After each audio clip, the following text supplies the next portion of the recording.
तो मलेशिया में बहुत सारे शहर हैं, लेकिन मैंने मलाका ही क्यों सेलेक्ट किया, इसकी कहानी मैं आपको बताता हूँ। ट्रिप स्टार्ट करने से पहले 3-4 चीज़ों का ख्याल रखना बहुत ज़रूरी है।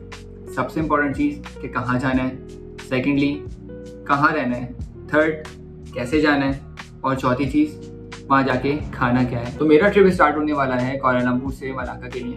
तो कुआलालंपुर से मलाका जाने के लिए आपने सबसे पहले TBS बस टर्मिनल पे जाना पड़ेगा और अपनी टिकट बुक करवानी होगी। लेकिन अगर आप TBS टर्मिनल नहीं जाना चाहते तो आप रेड बस के थ्रू भी अपना टिकट ऑनलाइन बुक करवा सकते हो और फिर वहाँ जाके अपना टिकट रिसीव करने के बाद बस में ट्रैवल कर सकते हो। और टिकट बुक करना बहुत ही ईजी है। सबसे पहले तो लोकेशन सेलेक्ट करोगे। लोकेशन सेलेक्ट करने के बाद वहाँ पे बहुत सारे ऑप्शंस होंगे, तो आप बस सेलेक्ट कर लो आपको कौन सी बस में जाना है। टिकट वाइज वहाँ पे सारे ऑप्शंस मौजूद हैं। बस सेलेक्ट करने के बाद सीट रिज़र्व करोगे और सीट रिज़र्व करने के बाद पेमेंट करोगे। और हाँ, विंडो सीट लाजमी लेना क्योंकि व्यूज़ बहुत कमाल के होने वाले हैं। तो मलाका की हिस्ट्री बहुत इंटरेस्टिंग है। मलाका सल्तनत मलाका के ज़रिए मशहूर हुआ था और 1400 में ये एक छोटा सा फिशिंग विलेज हुआ करता था, लेकिन आहिस्ता आहिस्ता एशिया का सबसे बड़ा ट्रेडिंग पोर्ट बन गया। 1511 में पोर्चुगीज़ ने और 1641 में डच ने इस शहर पे रूल किया। फिर 1824 के एग्रीमेंट के बाद ब्रिटिश ने मलाका को अपने अंडर ले लिया। तो इसी वजह से आज आपको मलाका में इंडियन, चाइनीज़, यूरोपियंस और मले कल्चर का एक ज़बरदस्त मिक्सचर मिलेगा। और फाइनली 2008 में मलाका को UNESCO world heritage city declare किया गया। तो चलिए दिखाता हूँ आपको मलाका कैसा है।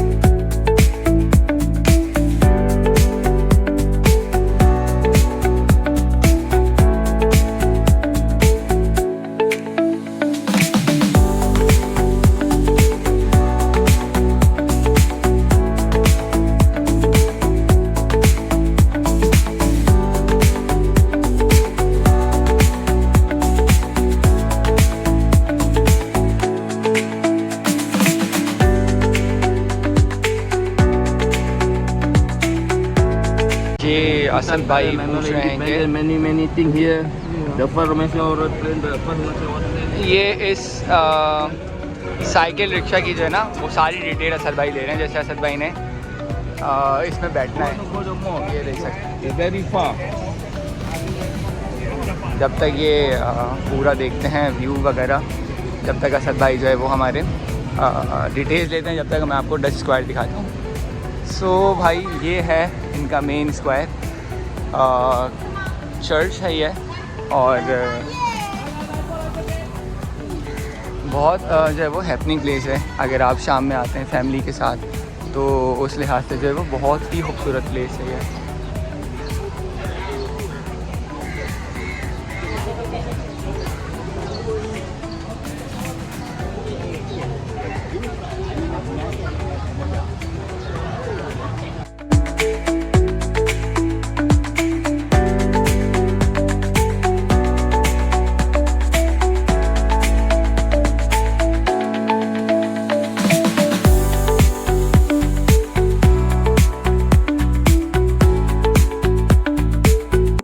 तो यार अभी जो आप देख रहे हैं मेरे पीछे, इसको हम कहते हैं जोंगकर स्ट्रीट। और सैटरडे या संडे को आई थिंक, नहीं संडे वाले दिन यहाँ पे जो है वो रोड ब्लॉक होता है और पूरी जो है वो फूड स्ट्रीट यहाँ पे लगती है, जैसे रीसेट थाईलैंड में और डिफरेंट जगहों पे लगती है। लेकिन आज चूँकि मंडे है और मंडे को जो है वो इस स्ट्रीट पे फ़िलहाल कुछ भी नहीं है। शाम होती है तो शाम में देखते हैं कि यहाँ पे जो है वो फूड स्टॉल्स लगते हैं या नहीं लगते। लेकिन ये जो है वो बहुत फेमस फूड स्ट्रीट कह सकते हैं आप इसको। जब भी आप आ रहे हैं यहाँ पे मलाका तो ये स्ट्रीट जो है वो ज़रूर विजिट करें।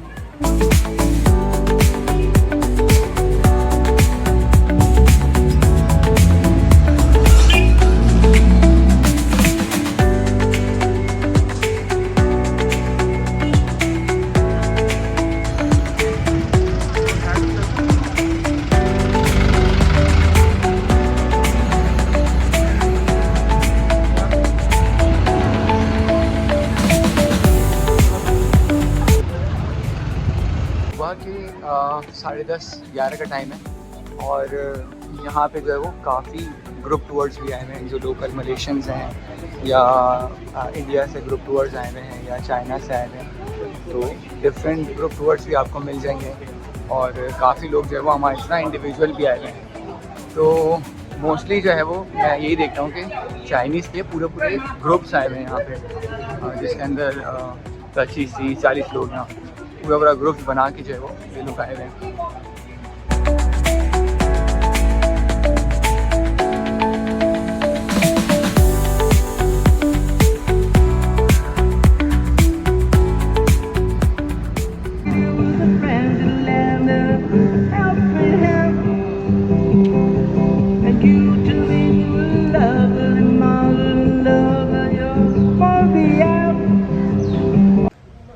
तो भाई मुझे ऐसा लगता है कि यहाँ पे गर्मी बहुत ज़्यादा है।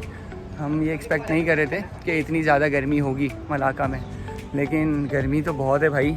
और बात यह है कि यहाँ पे आपने ज़्यादातर पैदल ही घूमना होता है, क्योंकि जो जितनी भी स्पॉट्स हैं वो बहुत करीब करीब हैं। ग्रैब लेने का कोई फ़ायदा नहीं है, लेकिन वॉक बहुत करनी पड़ती है मलाका में।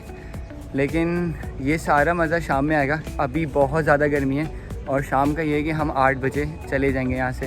तो देखते हैं कितना ट्रैवल होता है और कितना गर्मी बर्दाश्त होती है, क्योंकि गर्मी बहुत ज़्यादा है। इतना एक्सपेक्ट नहीं किया था कि इतनी गर्मी होगी।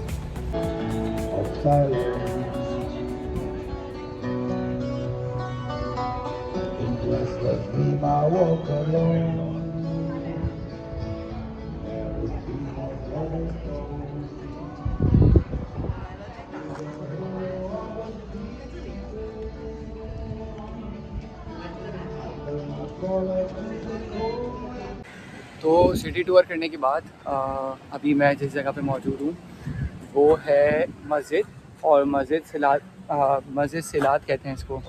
तो ये मस्जिद कहाँ लोकेटेड है, इसकी लोकेशन क्या है, वो सारी चीज़ें मैं आपको बताता हूँ। अच्छा, ये जो मस्जिद है वो पानी के ऊपर बनी हुई है और बहुत ही खूबसूरत मस्जिद है। मैं अंदर जाता हूँ, अंदर की भी कुछ चीज़ें रिकॉर्ड करके आपको दिखाता हूँ और इस मस्जिद तक कैसे पहुँचते हैं, मस्जिद सिलात तक।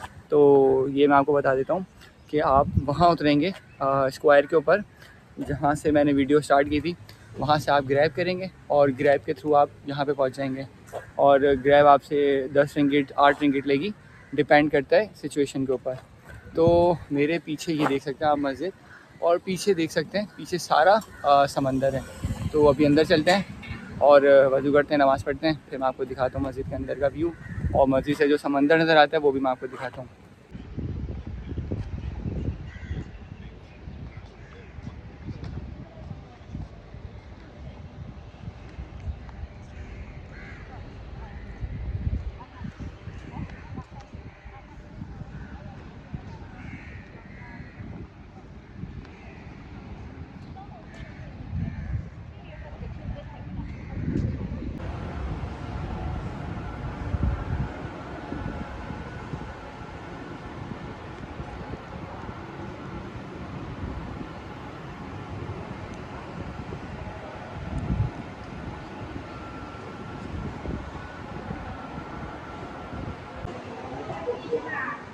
ये मस्जिद के अंदर का एरिया है सारा, ये यहाँ पे देखें।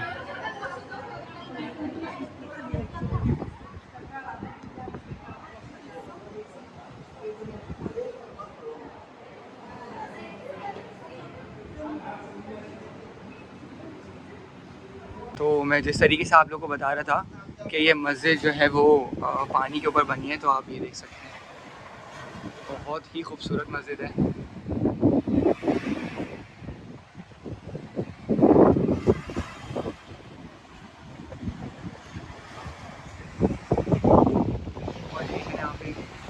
और इवनिंग में अगर आप आते हैं शाम के टाइम पे, तो इसका जो नज़ारा है वो और ख़ूबसूरत हो जाता है। जब यहाँ से सनसेट आप देखते हैं तो बहुत ही खूबसूरत लग रहा होता है वो।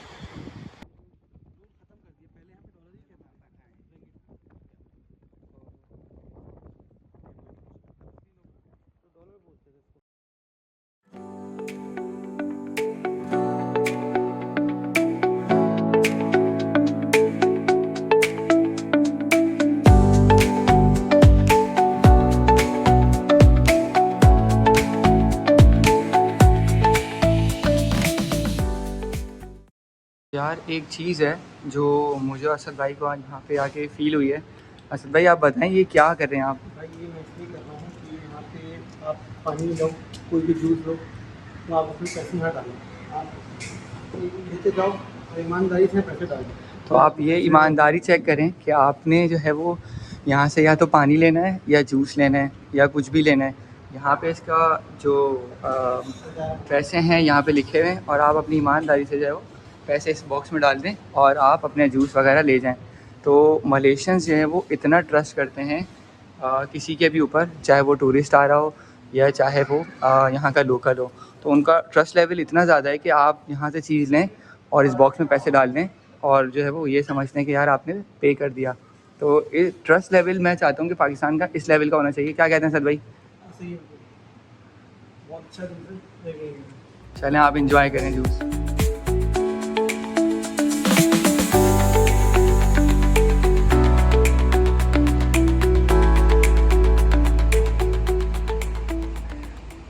तो अब हमने जो है वो मॉस्क कवर कर लिया और अब हम जा रहे हैं डच स्क्वायर पे और डच स्क्वायर के बाद हम डिसाइड करेंगे हमने दोबारा कहाँ जाना है। वैसे प्लान तो हमारा यही है कि अभी हम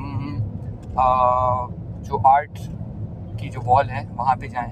तो वो आर्ट वॉल आपको दिखाता हूँ, बहुत ही खूबसूरत आर्ट वॉल है और पूरी स्ट्रीट पे जो है ना उन्होंने पेंटिंग वगैरह बनाई हुई हैं। तो वो सारी चीज़ें मैं आपको दिखाता हूँ।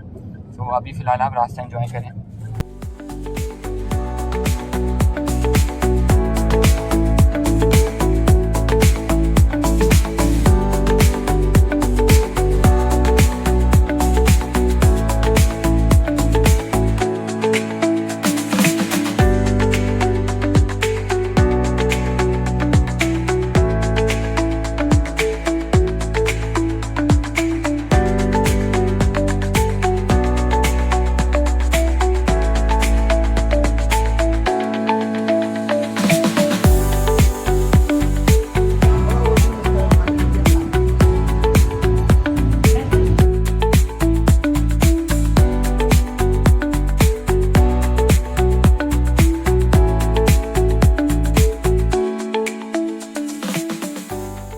ये जितना भी आप एरिया देख रहे हैं ना, ये सारा रेजिडेंशियल एरिया यहाँ का और ये ओल्ड टाउन है यहाँ का मलाका का। तो मलाका की जो हिस्ट्री है वो बहुत पुरानी हिस्ट्री है जो मैं ऑलरेडी बता चुका हूँ इस वीडियो के स्टार्टिंग में। तो ये सारा रेजिडेंशियल एरिया है, काफ़ी पुराना एरिया है, लेकिन रोड यहाँ के और प्रॉपर जो है वो पार्किंग लाइन ये प्रॉपर बनी हुई है। तो इस तरह की कोई हर्डल्स आती नहीं है कि आपको पार्किंग नहीं मिल रही है या फिर जो है वो आप ट्रैफिक जैम में फंसे हुए हैं। वो सारी चीज़ें जो है वो यहाँ पे आपको देखने को नहीं मिलती हैं।